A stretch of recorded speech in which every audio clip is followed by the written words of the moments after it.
Welcome back. We're here following up on the last video, and this is Building Better Bodies with Deven and the Docs. I'm Dr. Amir Rashidian. This is Deven Brady, personal trainer and bodybuilding coach. And we were talking about some of the great changes that Deven himself has been experiencing and going through. And he mentioned one little thing in passing, just this one little thing. And I said, that should be an entire video. He said just the words, I have an ambitious goal. And it was part of the sentence and the topic was different, but I go, man, first off, how many people out there don't have an ambitious goal? I mean, if my goal is just to do something really simple or easy and it's attainable and Right. the opposite of ambitious, would that fire me up? Would that get me excited? I'd do it later. It's kind of like when you have one thing to do on your to-do list, right? And you have all day to do it. Yeah, right. It'll take you all day to do it. Exactly. But if you have 1,000 things on your to-do list, you'll get 900 of them done in that same day. Yeah. So first off is everybody should have that ambitious goal. But secondly, and this is what really went on my heart to speak about, is dreams are the most fragile things we have. We give life to them sometimes when we're children. Yeah. One day I'm gonna do this, or Right. someday I'll have this, or I'll go there, I'll walk on the moon, I'll fly, you know, I'll be a pilot, I'll be a pro athlete, I'll be a bodybuilder. Yeah. And then we let that dream die so easily without protecting it and nurturing it and feeding it and taking care of it. Yeah. It's so fragile. What do you think of that? Yeah, I mean, that's, this is an incredibly, I'm almost surprised to say we haven't at least touched on this before in some capacity, because it's so supremely important and to me personally, to my clients, to what I think makes me an effective trainer. I mean, one of the things that I think have helped my success early on in this career field is my emphasis and the importance that I place on understanding each individual that I come in contact with, what it is that motivates them, why it is they're doing what they're doing. I'm in the business of how. So basically, as a fitness professional, I need to help understand how you can get to any particular goal that I'm presented with.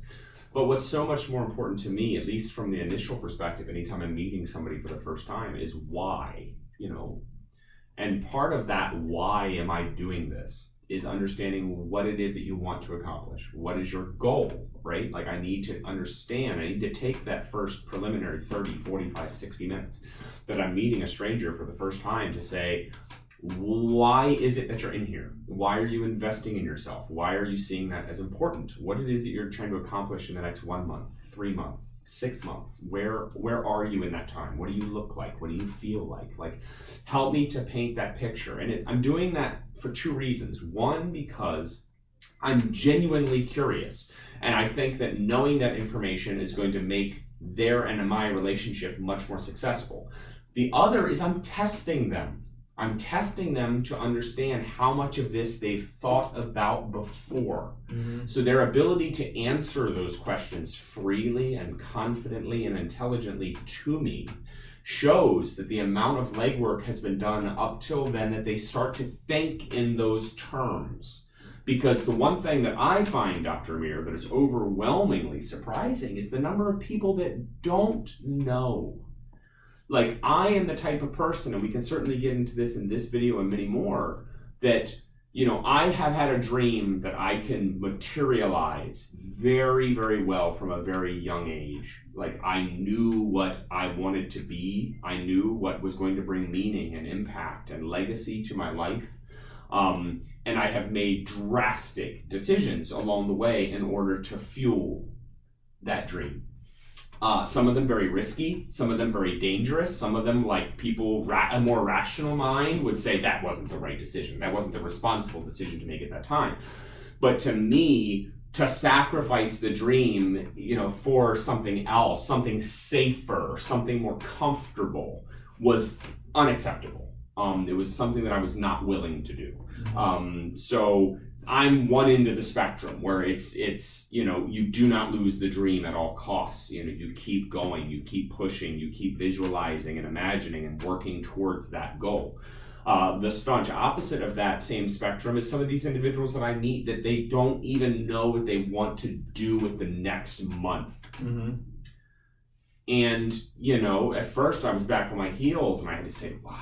Because to me, it's so easy. It's so easy to visualize and manifest these things out of the ether and say, this is exactly why I'm here. This is exactly what gives my life meaning and purpose and what it is that I'm meant to do. And I think the universe, in the last 5 months that I've been a personal trainer, has been sending me signals to bolster that confidence that I am finally in a place in my life where I was meant to be, and I'm doing the kind of work and impacting the people in the way that I was always meant to do.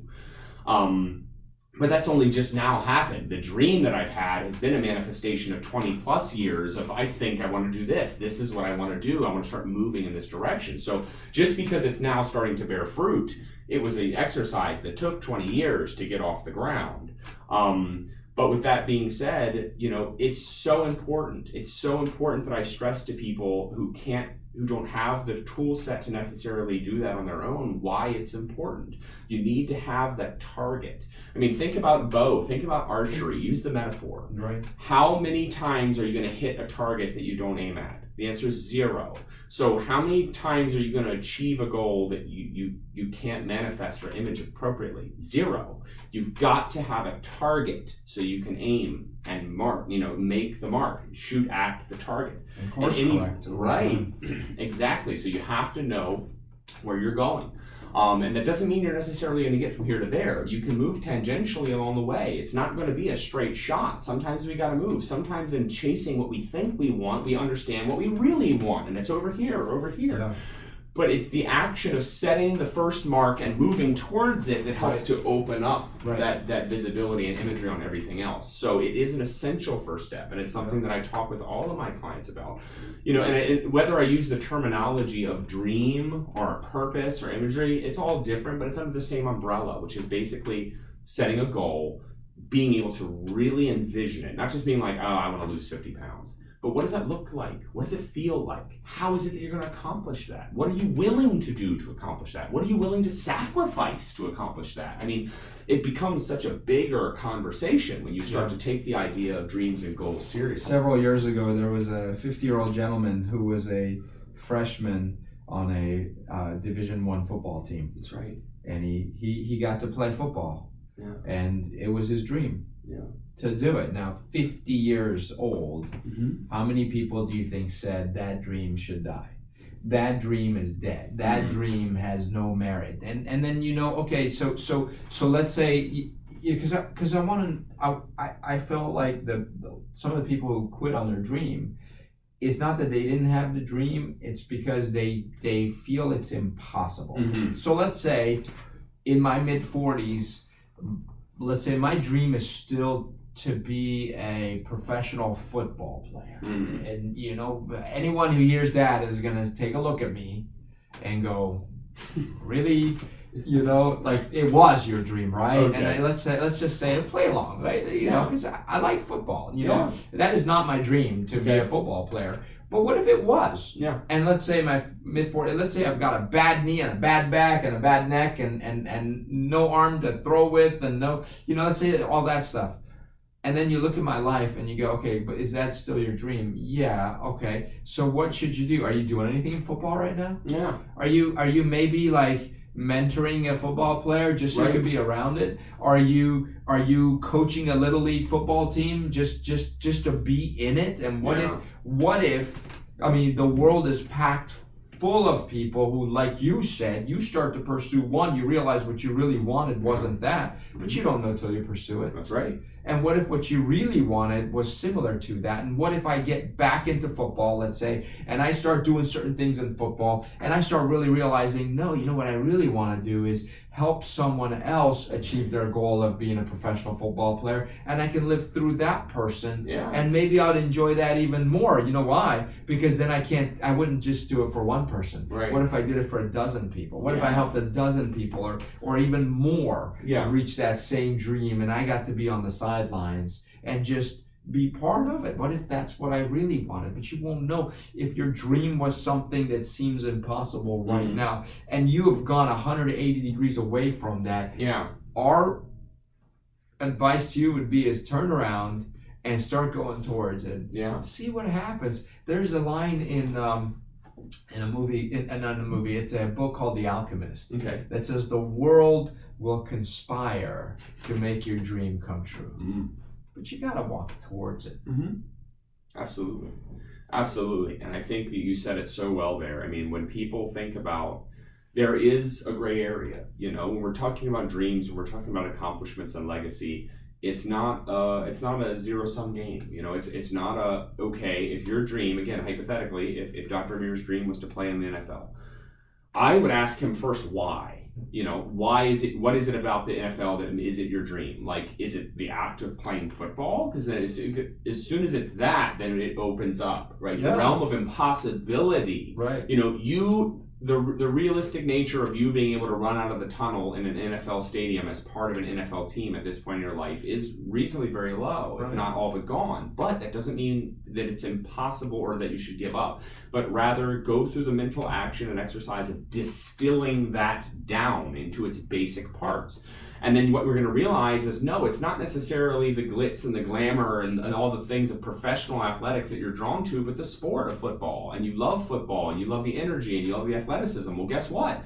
There's flag football leagues that you could get. Are you in a local league? Right. Like, yes, I understand you're not coming out to a capacity crowd of 70,000. Your name is your last name isn't on the back of your jersey, and there's not fans clamoring. But at the same time, if being on the field of competition amongst your peers and performing and excelling and feeling the thrill of victory and the agony of defeat, if that's what's tapping into something that is more meaningful to you, then there are a lot of ways that you can reach that. It's not 60,000 people in the stands cheering for you, but you've got your teammates who cheer for you, and that's just as good. Yeah, exactly. Literally is just as good. Right, and there's so much to be found there. And then maybe their dream might take you in a coaching direction. And when we talk about coaching, when we talk about your ability to work with young people and bring up generations of new football players and athletes and find ways to help share with them your passion and love for the sport of football, I mean, that's effects that will reverberate and resonate for years and years to come. I mean, so if you talk about making an impact in the sport of football,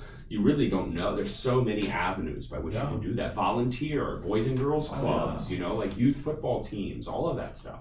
It makes me remember the movie Rudy. Have you seen it? Of course, yes. It's a true story of a young guy who wanted to play Notre Dame football. And making it to Notre Dame was just as unlikely as making it to the NFL. Exactly. For a kid with hardly any talent, who had learning disabilities, small stature, didn't have the grades, didn't have the height, didn't have the skills or the talent or the speed or the flexibility, any of it. I mean, he just had that desire they wouldn't give up on. And there's a scene in that movie where he's sitting with his friend. It's his birthday, and he's like 22 years old, and you're like, okay, he's 22 years old, hasn't even started college yet. He graduated, he's working in the mill or in the mines. Yeah. And his friend gives him a birthday present, which is a Notre Dame jacket. Right.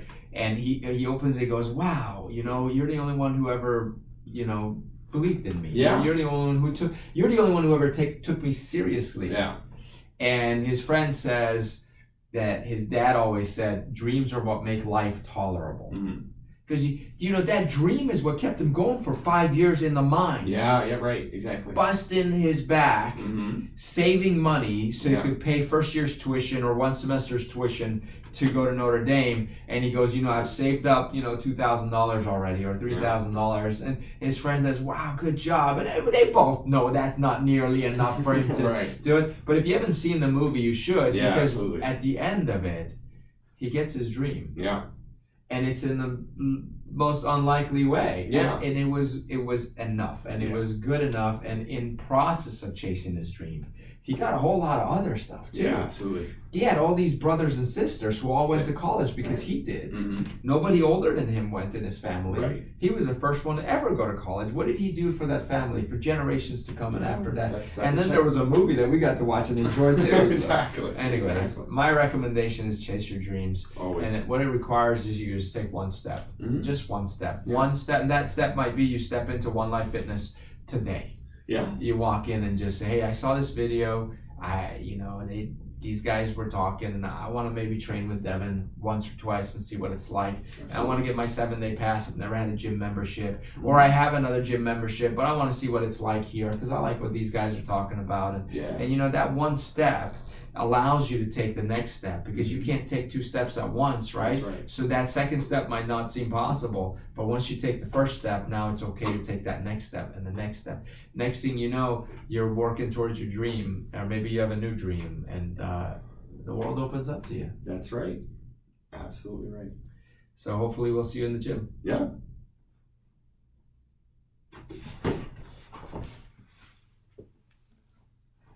Great stuff.